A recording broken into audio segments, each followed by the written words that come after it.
Welcome back to Backroom Talk. This season, we're bringing you behind-the-scenes conversations with awesome coaches who are shaping the future of fitness. I'm your host, Candace Dixon, CMO of OPEX and CoachRx. In this episode, I sit down with Sharif Nasser as he shares his unique perspective on coaching for the delicate balance between honoring coaching principles and adapting to clients' wants and needs. Sharif also dives into coaching through cultural and religious considerations, particularly during Ramadan, helping clients navigate cultural gatherings, relationships with food, and fasting practices. He also walks us through his transition from soccer to CrossFit coach, the importance of personalizing communication styles for each and every client, and why he believes professional coaches deserve the same respect as doctors and lawyers. What really shines through is his commitment to building genuine relationships that allow him to meet clients where they are while still guiding them towards meaningful progress. Whether you're a career coach or thinking about coaching as your next move, this episode is packed with insights that you can put into action right away. All right, let's jump into my chat with Sharif. Hey, Candace. Hello, how are you? Finally, I got to meet you. Such a long time. Yes. How was your day? All good. And yours? Just starting well, because it's evening for you, right? Yeah. It's evening and in Ramadan, so the day is very intense. Now, I am not, excuse my ignorance, you actually get to eat in the evening, right? Sundown? Yeah, I just ate a lot. So now is the perfect You time. have I some get to brain eat and fuel. drink. Yeah. Amazing. How has that been impacting your fitness? I'm adapting. I'm used to it over the years. It's always easier when you know what to do when. So you know your body, you know when to train, when to get a small meal, when to get a good meal, and when to sleep. It's very important to understand how your body works because this is what makes it something you can adapt to and still be able to do everything you do usually in your regular day. Do you find when you complete Ramadan, does your appetite change throughout the months preceding or the rest of the year? Does your appetite go in cycles because of this period of time where you're very focused on fasting and then kind of it's basically like a restricted caloric you're basically restricting your eating to a certain window, like intermittent Yeah. fasting. Yeah, it's a good question. Mainly, it's all about emotional eating. If you control your emotions, you're just gonna go, you're gonna be fine. You're gonna act completely normal like just before Ramadan. But if you associate fasting with any emotions, it's gonna affect you badly. You're gonna binge eat because when you are away from something and you have some emotions that you want to make up some bad emotions in a way. So the first thing you will find you are able to do is eat nice food with good people, like lots of it. So it's very important that you are in a good mental state.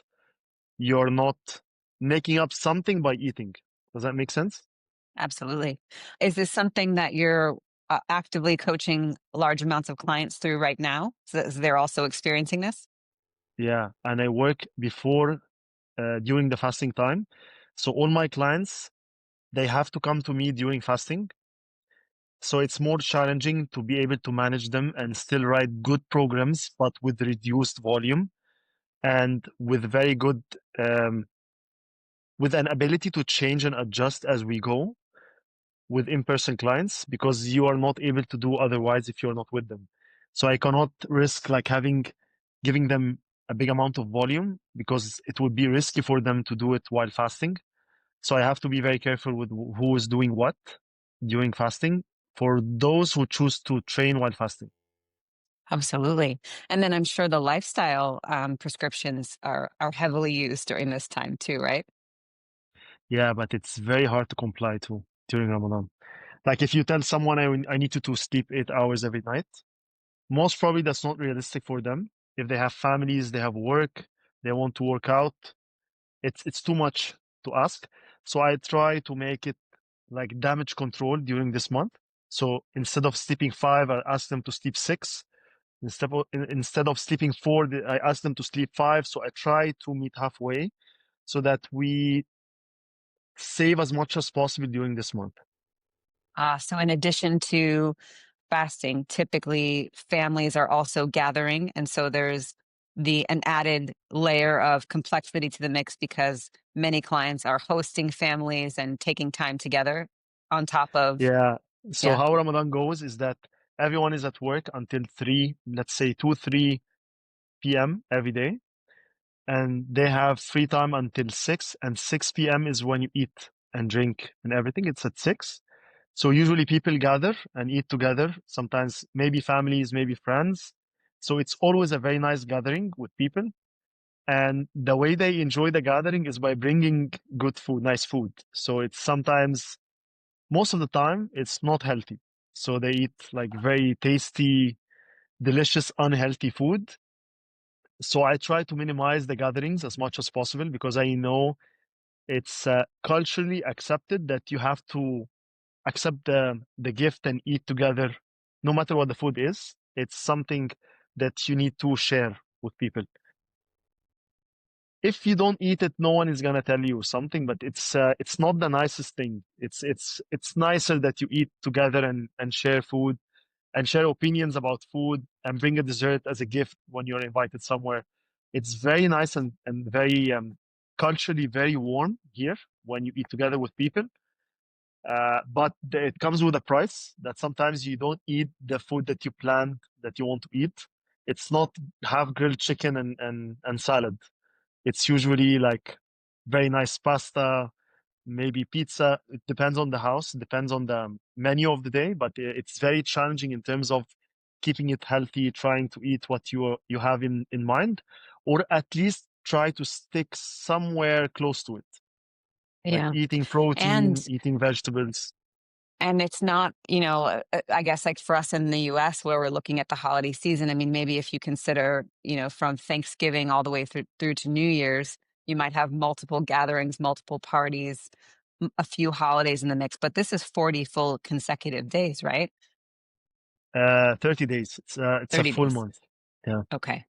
So that's a lot to just have in your mind for you and your clients, right? Just to think about, how do I think about portion control so that I'm not, being rude or dismissive of what's prepared for the family, but maybe I have smaller amounts, managing all of those decisions. I'm sure there's a lot that goes into the coaching experience.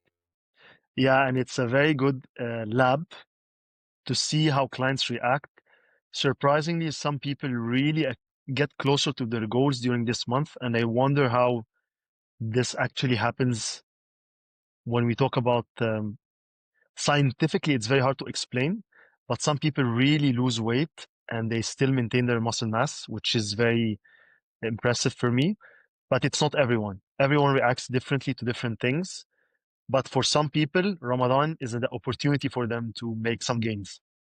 Oh, I can imagine, right? And then the spiritual component. So you have added support in fostering new behaviors. That's amazing. It's interesting. My husband and I are big UFC fans, and so many fighters have been having to compete during Ramadan. And just watching, because we watch all of the embedded series, watch their journeys as they're training. And obviously very, very intense amounts of training while fasted, or fasted majority of the time during the day. Yeah, it's surprising sometimes that you get a little boost of energy during some hours during the fasting time, which I don't know what's the real source of it, but when you get used to it, it starts to, it's not as bad as you can think. Sometimes you feel actually you have energy, but you cannot hit easily a PR, for example. It's very hard to hit a PR during fasting, but you have this feeling of energy, like you're able to do things, like you can do a very good workout with conditioning or 70 to 80% lifts.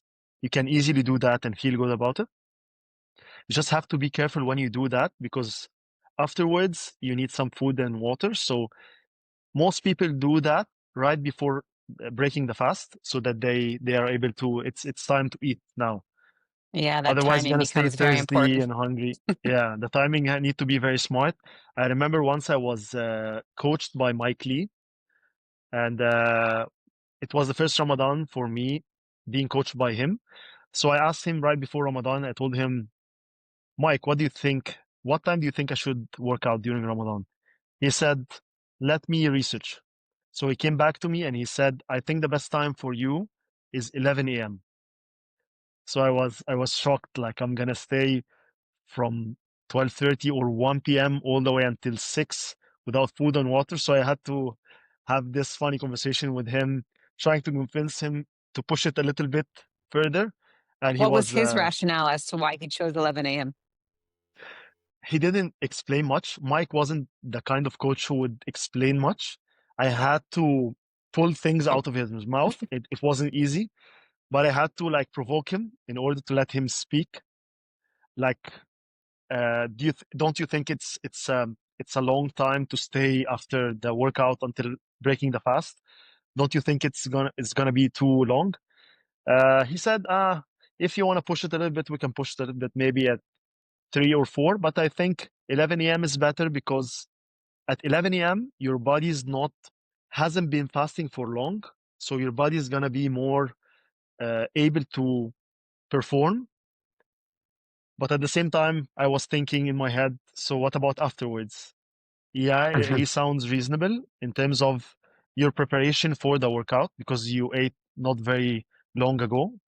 But afterwards, what was the issue for me? Like, I cannot stay 6, 7 hours after the workout waiting for the time to eat. You're gonna be like out of energy and too thirsty and too hungry to do anything. You can just Yeah, and sleep. I'm sure the hydration is probably the bigger piece, right? Yeah, yeah, true. Wow.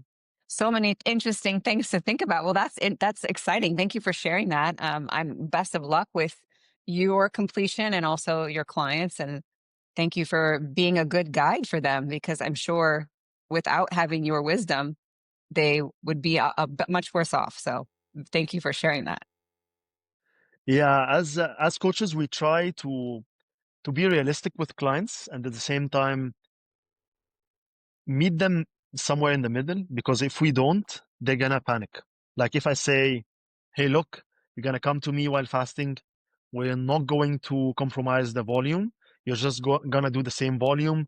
You're gonna push hard. If I do that, I'm not gonna be a good coach because they're not gonna be consistent and they will drop off for sure. Or they're gonna hate training and they're gonna come for me like a mission. Like I need to finish this and just doesn't matter what happens next. So this is what I think is best for everyone. It's it applies for fasting and it applies for any other circumstances that anyone can have. It could be like I have this client who came to me today an hour late from the scheduled time, and she kept apologizing because she had a baby. Recently, she had a baby, and her mother had surgery, so her house is a mess. So I said, hey, I understand. There's no reason to keep apologizing. I totally get what you are going through, and I'm happy you're here. So let's just do something that you can do well right now. She was very appreciating for the idea of me just being there for her and not being the professional who just expects something specifically from the person and without getting into the personal relationship. This is what matters the most. I think this is the most important thing that people care about seeing is how much are you going to care for them. It could be just by listening. It doesn't have to be like buy them a present. It's a matter of feeling that you care about them, that you actually want to help them and you're there for them.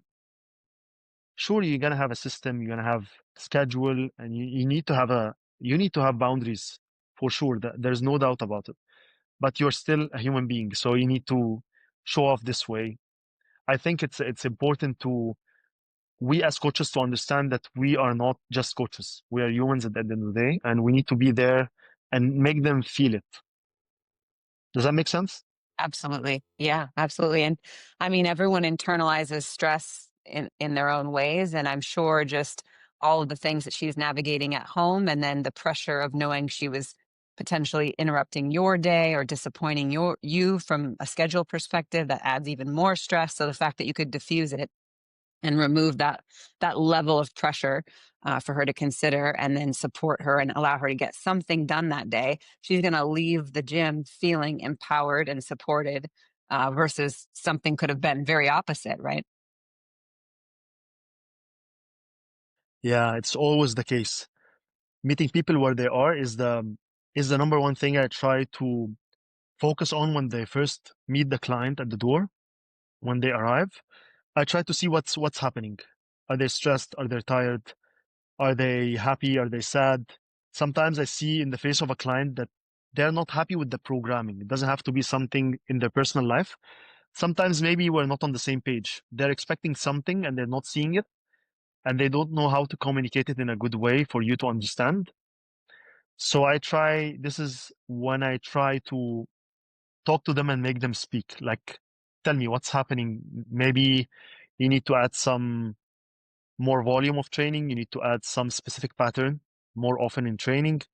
Is it something that you don't enjoy? So I try to make them speak, because if you don't make them speak, somehow they're gonna react. So they'll just leave you. They're just gonna um, maybe exaggerate in a reaction, or just all of a sudden you find a few complaints that you don't expect.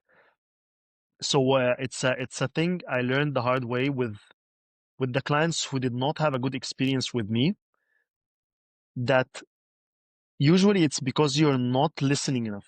You're not trying to make them speak enough.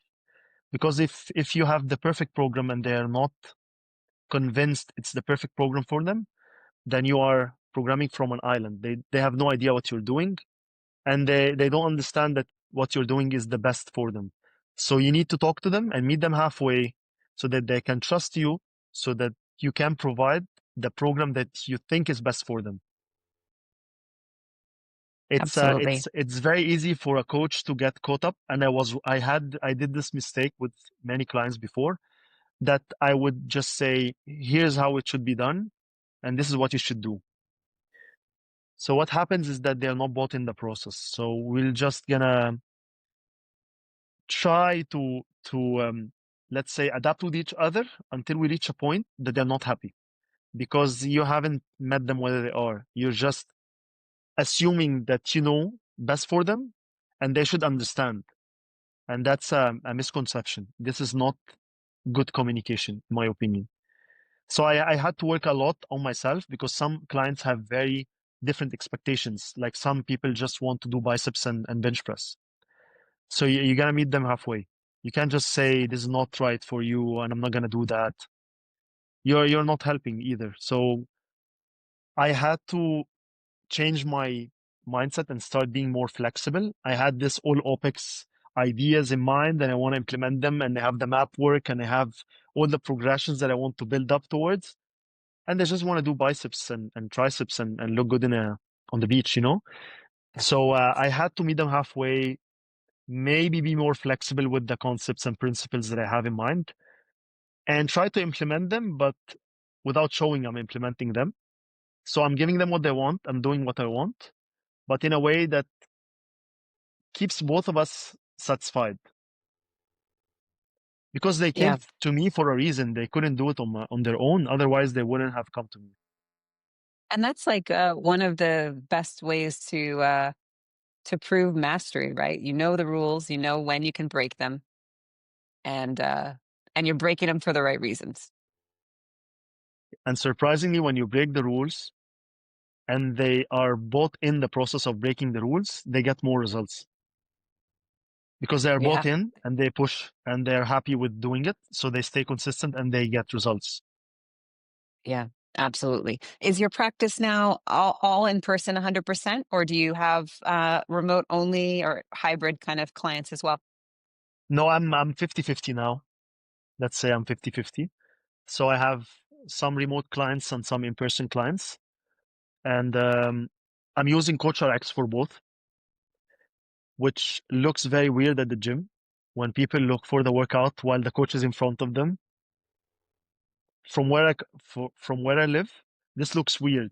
Usually, there's no there's no application, there's no preparation for the session. Maybe I see some coaches use just a white marker and board, a whiteboard and a marker, and they write a workout just a few minutes before the session starts. But I never ever I was never satisfied with the idea of not planning. I like to have everything planned. I know what we're doing. I know it with every week what happened last week, and I like to see it. So I have the laptop open. I get some jokes sometimes. Why do you have the laptop open like that? What's happening in here? What are you doing? But I think for me it just makes sense. And I've always felt I need a system to plan things ahead and make sure I have all the data for every client in his profile so I can track things and put the right things from my perspective. And at the same time, for sure, ask them and talk to them and change accordingly. But I like to have an initial plan. So I'm changing from something solid rather than just writing random stuff and changing it. Does that Yeah. make sense? I think this is common everywhere because I remember, gosh, I'll be 43 this year. I started personal training when I was 18 in a local gym. And even going through all of the education that the gym provided, there was no thought about program design or even short-term planning, let alone long-term planning for clients. And even now today, when I'm in gyms locally, I think that's the difference between, I think the word trainer or the role trainer is evolving because there is such a high demand for that tactician who's in the gym, hands-on with clients, really directing and refining repetition and form and providing movement feedback in a live setting. But for the most part, I think that's the biggest differentiator between a trainer and a coach, right? Or professional coach. Professional coach is always going to be thinking about A to B. What's the path to get there? What's the most successful way for me to get you there? And building that plan. So maybe I think that you're ahead of the curve in your market, but also it's very common everywhere. Yeah, the trick is not getting caught up in the principles. This was my trick because it's very easy when you have principles in mind that you want to apply them and you want to stick to them. And I had to do a lot of practice in order to let that go sometimes, in order to meet the client halfway, as I was just discussing with you. So it's for me that was the trick and the hard part about it, because you know the principles are good and you want to stick to them, and at the same time you just can't do it on your own. You need the client on board. So for me, the easy part was doing the principle, following them, writing the plans, making sure everything is on track, doing progressions. The hard part was the balancing between the principles and the actual needs of the clients and what they expect and what they think is best for them. This is all about that was coaching for me, because you can't live in a lab, you know. You need to be there for them and talk to them, and the principles will help you, but mm, the one thing I wish I tried practicing earlier is that the principles are great, but you can't just apply them and focus on them all the time, because you will lose some interest from clients. Yeah. What are some strategies that you've used in your design structure to accommodate for that? I mean, are you doing things like A, B, and C are the things you know they need from a principal perspective, but the rest of the session is things they enjoy and want to improve on? Or what are some strategies for how you've implemented that? It's a good question, but it's very difficult to explain because it depends on the client.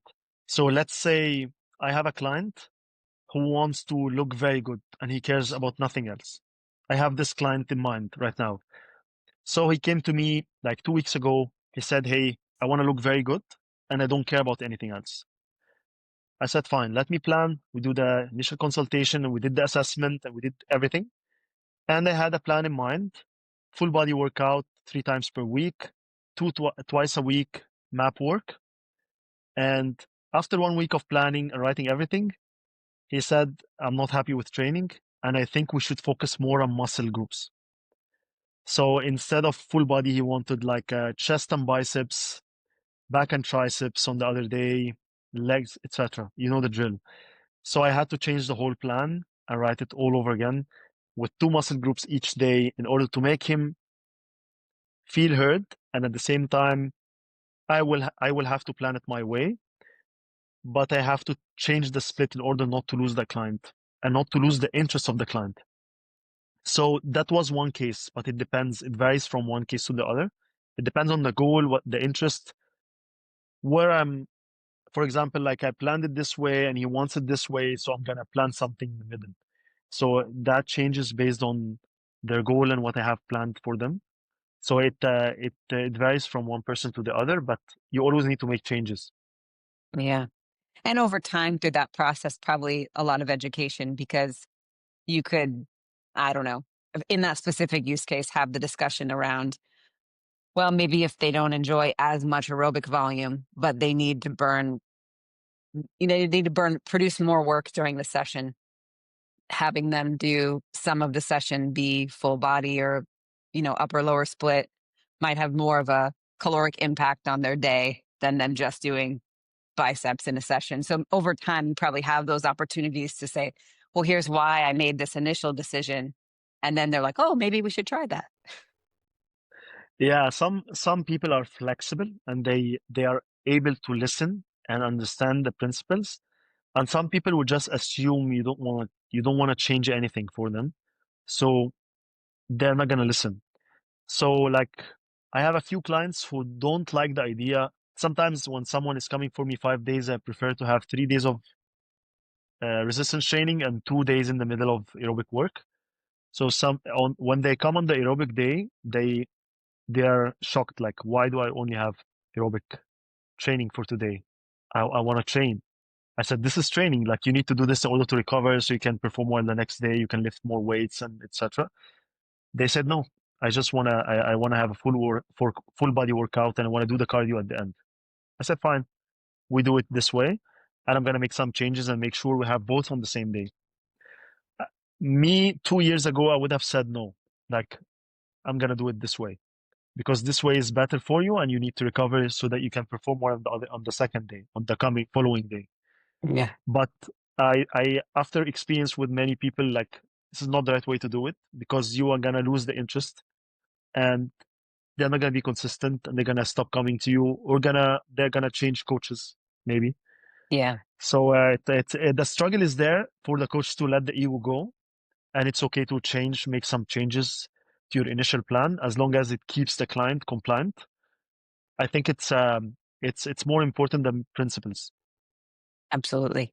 Yeah. Some work is better than no work, right? If they were to decide this wasn't for them and they were going to stop doing fitness altogether because they didn't like the format, that would be a way worse outcome. Yeah, but I the trick is what I try to do is I try to stick to principles, but still do them what they want. So let's say they want to do cardio, lots of cardio. I would put it at the like A at the beginning of the workout every time so that they're satisfied, and then I do the split that I'm planning for the day.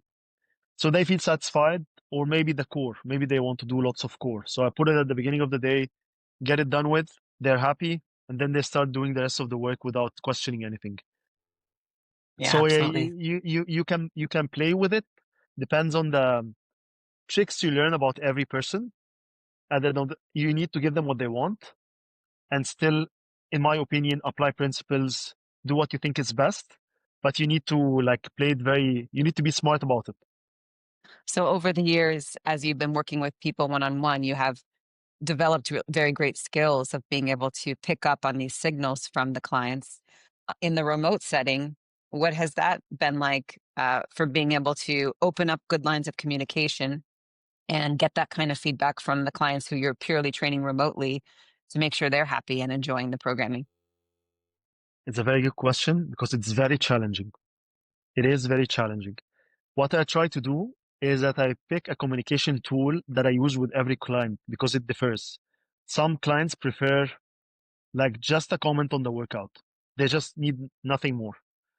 They will comment back and you can ask them a question. They might ask something and you can get from this conversation some insights. Sometimes I think some people would prefer something like a recorded Loom video for them, like break through everything you need to go through and maybe like a breakdown for the next few weeks of training, the progress for the past few weeks. I try different things with different people and see what they react more to. Some people just like a phone call once every 2 to 3 months, and that's it. And some people actually don't like any communication. They just want to give you like one comment, send you one text message, please add me some core, and that's it. And you add it, they're done. They don't need anything else. So I think communication should be very personalized based on the person, because not everyone is willing to book a consultation every month, in my opinion. Not everyone is happy with you mentioning and writing them text messages every day. For some people, you're a pain in the ass. You need to slow down because I have other stuff to do outside training. So I try to sense what they feel, and I have it actually in my initial form, in the application form. I have a question at the end. Which communication tool do you prefer to have as our communication tool? And I have Zoom call, WhatsApp, the messenger on CoachRx, or just the comments. And I just leave it open and see what they answer with. Because in the initial consultation, they have to answer the question. So I'm going to have some sort of a direction what they prefer, because I don't want to be someone who bugs them all the time, like text them when they don't want text, or send them every month, hey, book a call with me, book a call with me, and they don't want that. So I don't want to be a pain in the ass for them. So this is how I try to do it, because people are very different. And you need to be there for them in their way, not in your way sometimes. Yeah, absolutely. Do you, obviously, as a coach, I'm sure you enjoy the whole process, but when it comes to the phases of the coaching relationship, or I guess intake and initial assessment, I'm sorry, intake and initial consult through assessment or ongoing coaching and consultation, is there a part that is your favorite, that you enjoy the most or that you find the most fulfillment from? I enjoy the relationship building. So this starts with the initial consultation, because I get to talk to them and connect with them. It makes the coaching a lot easier when you understand them as people, not as a client. For me, the more I understand the person, the easier it gets, because you understand how they think, what they're looking for, what they hate, what they experience, what was with training and coaches and programming and everything, and sports in general, and try to stay away from things I don't like and stick to the things I like, at least at the beginning, and show them that you understand that. For me, the relationship is the best part about it, because it lasts more than coaching. Because some people I stop coaching and they still have a very good communication and relationship with them. And I know if they consider hiring a remote coach, they will just come to me. I know for sure. So I think the relationship building, starting with the initial consultation, is my favorite part in the coaching process. Have you always been that way? I want to know how you got into fitness and then how that became you choosing to be a professional coach as your career path. So maybe this will segue into that, maybe not. But have you always been someone who has enjoyed having strong relationships, and developing good relationships? Because I don't know if that's always very common in fitness. I think a lot of people get into fitness because they enjoy the training, right? And then Mm. they realize, wow, this profession us to support the training, but it's really the relationships and they struggle. Yeah, I think you had it right. So I started with soccer was my main sport, and my aspirations was in the sport of soccer, not in anything else. And I started doing CrossFit on the side to help me with the fitness of soccer and help me be more explosive, more powerful, and express myself more on the field. And then I started liking CrossFit and the community of having a group and training together, suffering together. You know, that type that in the early, maybe 2010, was the hype very high at the time. So we had like CrossFit.com every day, pick 2, 3 workouts, and we put them on the board with a few friends and do them together. And we started creating a small group, and we started growing the group. I opened a gym, a CrossFit gym. And at the time, I was very convinced that the group aspect is very important for fitness until I met OPEX and I started learning more about it. And it made much more sense because at the time I was burned out from CrossFit and competitions and competing. So I felt like it was time for a change. Like CrossFit was very good in terms of having a good community, but it was time for me to look from an individualized perspective because I felt it wasn't working for me anymore. Like I was improving until a point I hit a stagnant point, and I wasn't able to enjoy training anymore, lift PRs. I wasn't seeing any progress. It was just pure torture. So I was very happy that I found OPEX and I started learning about it. And I started CCP and I worked with different OPEX coaches at the time, 2015, 2016. And I started since then, and I was convinced it's the right path and the right way to do fitness for everyone. And gradually, I started reducing my group classes until I stopped them completely this year. And I'm Wow. glad, I'm happy, I'm more convinced. I'm helping people the right way now. So in your facility, everyone is working with you, and or if there's other coaches that are working for you, and they have more of an OPEX gym model where they can come and access the gym and get their training done, but they're always working with a coach, or there's a floor coach as well. I work with for a very big company here in Egypt. The gym is personal training based, so it's a very nice facility, great location. Lots of people come in, everyone with his coach or his online workout, and they do it and leave. So for me, it's the perfect environment for what I think is best because there's no group classes, and I don't want to be, um, let's say, I don't want to do something that I don't believe in, or the place I'm working for is not believing in. Like I want to have similar values with the place I'm working with.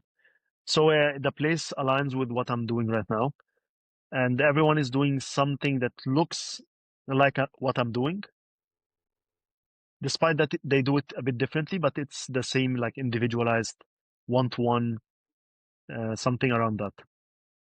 Do you have a good rapport with the other trainers that are in that location, and do you all share knowledge and support each other? Yeah, as people, we are good friends, but I don't find myself comfortable away from OPEX coaches because the background is very different.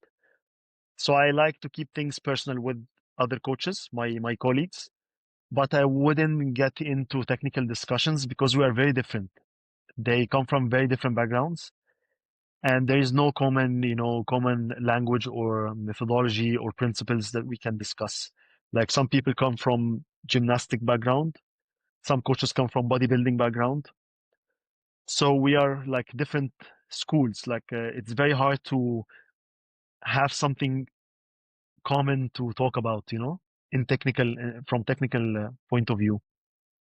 Does that make sense? Culturally, yeah, absolutely. Culturally in Egypt, or in the market that you're in, do you feel like there is a stronger pull towards the professionalism of the coach or the trainer? And does everyone take that role seriously, from an education standpoint and from a quality of care standpoint? Or is it all over the map? Actually, it's something I was thinking about the past few days. I don't like it that the coach is undervalued. And like looking at the coach should be as exactly like a doctor or like a lawyer. Like there's no difference. You study and you have experience and you are professional, you care about them, and you help them stay healthy and fit, and you keep them away from the doctor actually. So I think the role of the professional coach should be more valued in a way, and it's the coach's responsibility that it's not valued anymore. Because if imagine you go to the doctor and you have the phone, the doctor is looking at his phone all the throughout the assessment, for example. Or you go to the lawyer and they don't have anything. They don't have a bag. They're not wearing a suit. They don't have an office. What will you expect from them, and how will you look at this lawyer in like socially? How will you view him? You're not gonna view him as a professional. There's no way you're gonna view him as a professional. So I think it's on coaches that we should be valued more. It's on us more than it's the society's fault. Because if everyone is doing it, I believe, not the way I do it, but if everyone's taking it seriously, I think people will start looking at it differently.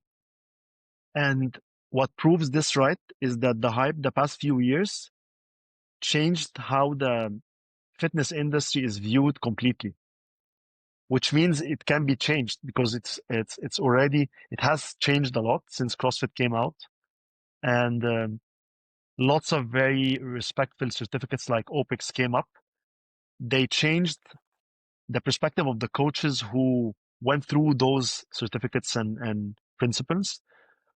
So what I'm trying to say is that it can be changed because people do notice the difference when you try to apply new things and you take things seriously. Like sometimes I have a look from clients like, why are you doing all of that? Like, why do you have the laptop? Why do you plan? Why do you have the workout? I get the look, and I can get it that they haven't seen any kind of professional attitude from any coach before. They haven't seen an initial consultation or an assessment or planning or an application with all the workouts planned and written ahead, and they don't expect any kind of follow-up. So it's something that we need to improve by time, I think, and spread the awareness for others to start taking it more seriously, because otherwise we're going to be underpaid, undervalued, and we're not going to make enough money to sustain this profession. Yeah, absolutely. Connected to that, but also building off another mission kind of tenet, of course, that we all have here at OPEX with honoring the individual, which you clearly do in your delivery of fitness.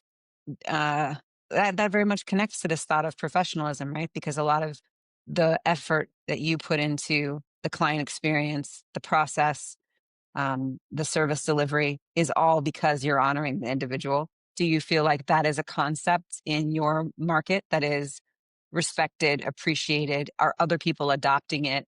Or is it still any workout is good for anyone kind of a mindset? I think it's the second one. I think it's a kind of I'm gonna treat you as an individual, but the workouts are the same. This is what I see.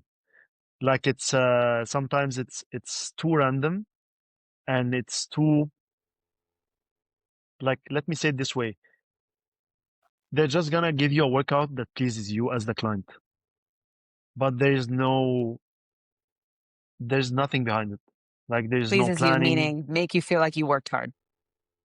Yeah, like they're gonna give you what you want and try to make you think you're pushing yourself, and that's good for the day, but long term it doesn't work. Like if I just give you the best workout for today and I have nothing planned for the following days, what happens is that I'm gonna get lost. Like, what's happening? What are we doing?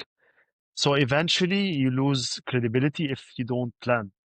So what I see happening all the time is that a lot of coaches focus on giving one good workout. Like, I'm gonna give you a great workout today. I'm gonna make you feel great. You're gonna sweat, do abs.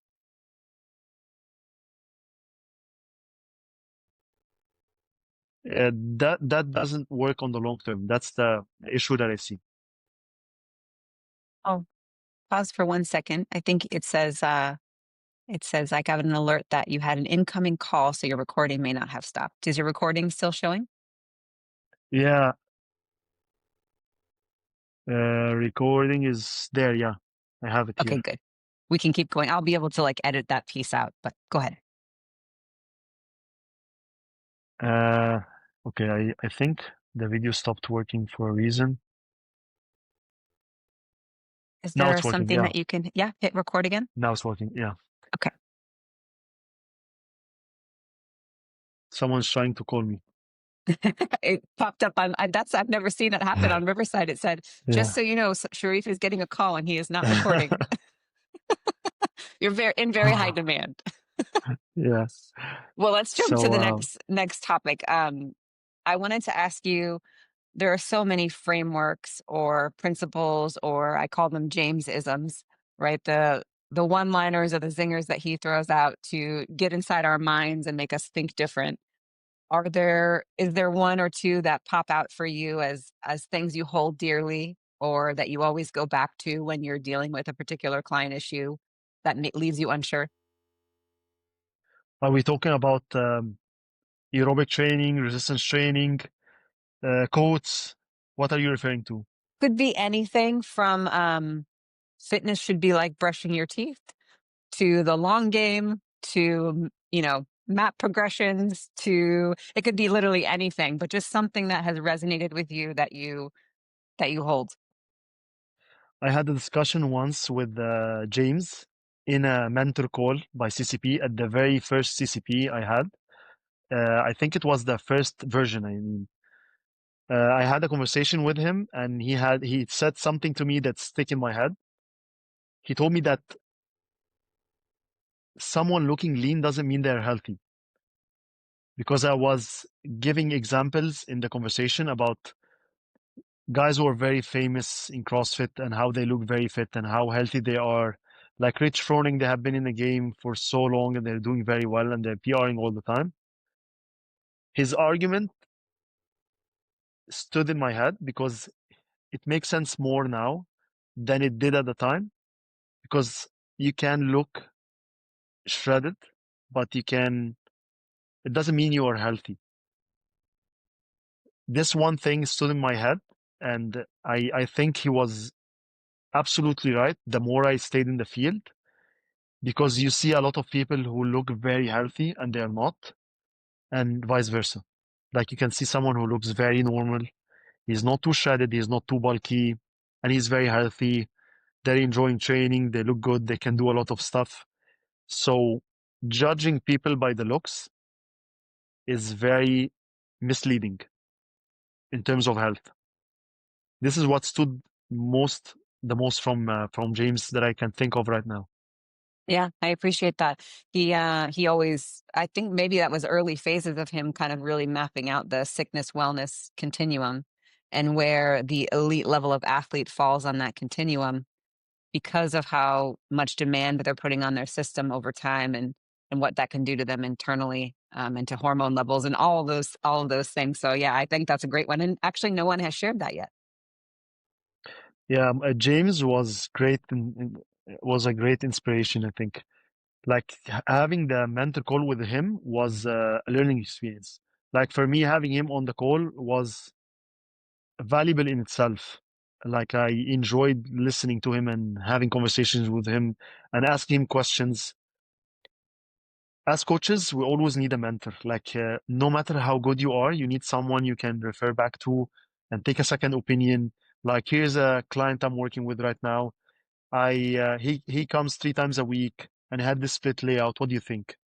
Maybe I'm missing something. Maybe there's a better, not better, but maybe there's a different approach that I can try. Maybe it works. It makes more sense for this client. Maybe there's different ways to do things that I can, because at the end of the day, if you only have one way to do things, it's you get stuck very easily. You need different ways. And when clients feel you have different ways of approaching their training, they feel like you're a master, like you're not just laying out templates for them and giving them random and repeated stuff others are doing. I think this is the mastery part of the coaching, your ability to have different types of writing and changing in the training programs. And you can only get that from a mentor, because principles will only take you so far. But you need like a different brain with experience, someone who can do the magic, with very small changes, they can just flip things around and make it even more personalized to the person than you already did. So I think, and this is one of my current goals, is to stay connected with the other coaches and hopefully find mentors on those calls who I can look up to and maybe get a second opinion. I think we need to do that as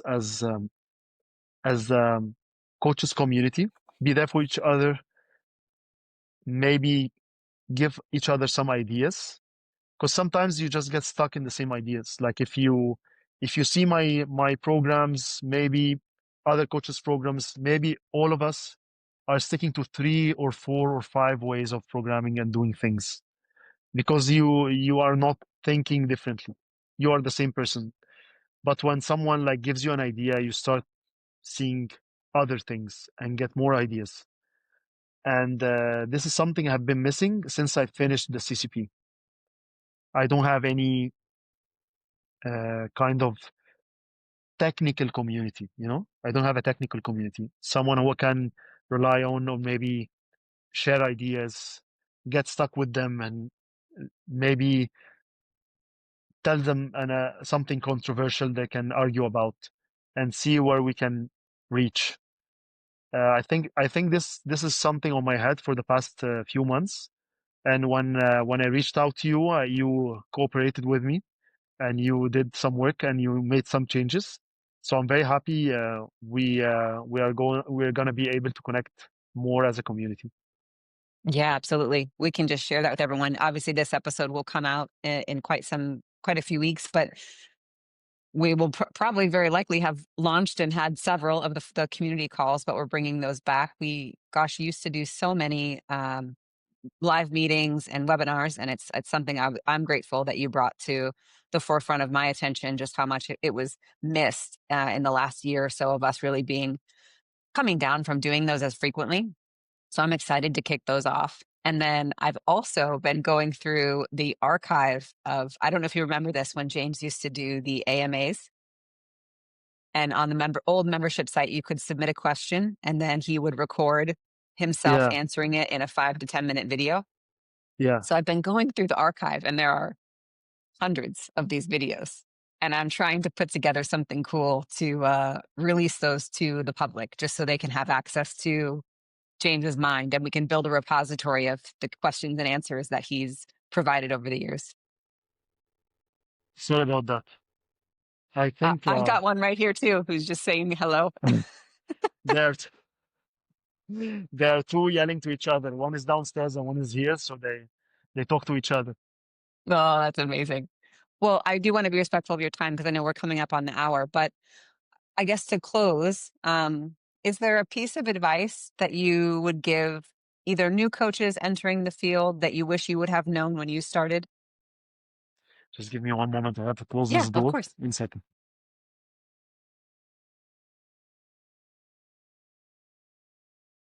I think it's better this one. She's not gonna No shut up worries. now. I can always edit things. And honestly, this is so casual. And I hope any coach listening is just here for the knowledge and not ever judgmental about noise. Yeah. So you were saying that any advice I have for coaches? New coaches entering the industry, something you wish you would have focused on or spent more time paying attention to when you were first getting started? I would say have a good balance between studying, having mentorship, and working with clients. Don't lean on one aspect over the other. Like, don't go all in for education and leave the experience. Don't go all in for mentorship and leave the education and experience. So it's this triangle that you have to stick to all three all the time in order to grow. Because if you lean on one or two over the other, you're gonna miss out. I love that so much. I honestly, if you do start your podcast, I think that would be a great episode. Yeah, I'm gonna plan the new episode soon with Ahmed. Oh, I love that. I We can't are wait to planning on listen. doing it after Eid, after Ramadan. We're planning on starting one hopefully in a very professional setup. So we'll keep you posted on that. But this month is very tight, so we decided to hold until this month passes by. Then we can have something planned out. No, I love that so much. Thank you so much for just spending the time with me and for sharing your wisdom and for being such an amazing ambassador of the OPEX community and what it means to be a coach who's using CoachRx and using all of the tools to really better serve your clients. I appreciate you. I know our community appreciates you so much. So thank you. And where can people reach out to you? Where would you prefer them to reach out to you? I'll link everything in the descriptions. Thank you so much. I'm very proud to be part of this community, and I'm a big believer of everything that you guys do. So I'm happy to be here. People can reach out to me on Instagram, Sharif Nasser _. You can send me a direct message on anything. I'll just answer back. It's really you. It's not a robot. It's me. It's not a robot. Okay. Thank you so much. Thanks so much.